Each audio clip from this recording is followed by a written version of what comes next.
Online shopping పుణ్యమా అనేసి బయటికి వెళ్ళడమే మర్చిపోయామండి. ఏ వస్తువు కావాలన్నా ఆన్లైన్లో ఆర్డర్ పెట్టుకున్నామంటే క్వార్టర్స్ దగ్గరికి అయితే వచ్చేసేవి. కానీ ఇప్పుడు ఆ అవకాశం కూడా లేదు. ఆర్డర్ చేసామంటే గేట్ దగ్గరికి వెళ్ళి తీసుకోవాల్సిందే అని హస్బెండ్స్ అయితే డ్యూటీలో ఉంటారు. వాళ్ళకి ఎందుకు ఇబ్బంది పెట్టాలని చెప్పేసి ఆన్లైన్ షాపింగే ఆపేసామండి. మేమెళ్ళి తీసుకుందామన్నా కూడా దూరంగా గేట్ ఉంటుంది. అందుకని చెప్పి షాపింగ్ బంద్ చేస్తాము. ఇప్పుడు పిల్లలు తీసుకొని సమ్మర్ డ్రెస్సెస్ తీసుకుందామని చెప్పేసి బయటికి అయితే వచ్చామండి. పంజాబ్లో ఈ పెద్ద మాలు, ఇక్కడ అన్ని వస్తువులు దొరుకుతాయి, పిల్లలవి పెద్దలవి, అలాగే ఇంటికి కావాల్సిన సామాన్లు అన్నీ కూడా దొరుకుతాయి. అందుకని చెప్పేసి ఇక్కడికైతే వచ్చామండి. ఇంకా షాపింగ్ అయితే చేసామండి. ఈవినింగ్ టైం వచ్చాము, ఎండ ఎక్కువగా ఉంటుంది కదా అని చెప్పేసి 4:30కి ఇలా బయలుదేరి అయితే వచ్చామండి. ఇంకా షాపింగ్ అయిపోయిన తర్వాత బిల్ అయితే కట్ చేసాము. ఇంకా బయటకు వచ్చామంటే ఏదో ఒకటి తినాల్సిందే కదా అని చెప్పేసి పానీపూరి అందరి ఫేవరెట్ కాబట్టి పానీపూరి అయితే తీసుకున్నామండి. చాలా తక్కువగా ఇచ్చాడు, ఇక్కడ 20 రూపాయలకి అయితే ఇచ్చాడు.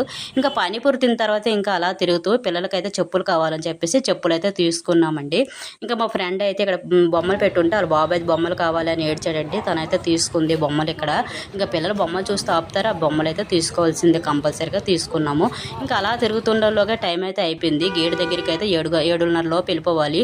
2.5 అవర్లో అయితే మొత్తం అయితే తిరిగేసామండి. పంజాబ్లో ఏవే కావాలో అన్నీ తీసుకున్నాం. మళ్ళీ ఎప్పుడు అవకాశం ఉంటుందో లేదని చెప్పేసి ఇంకా రిటర్న్ అయితే వెళ్ళిపోతున్నాం. వచ్చేటప్పుడు ఫేస్ ఎలా ఉంది, ఇప్పుడు చూడండి ఎలా ఉంది. వీడియో నచ్చినట్టు ప్లీజ్ సబ్స్క్రైబ్ అయితే చేసుకోండి.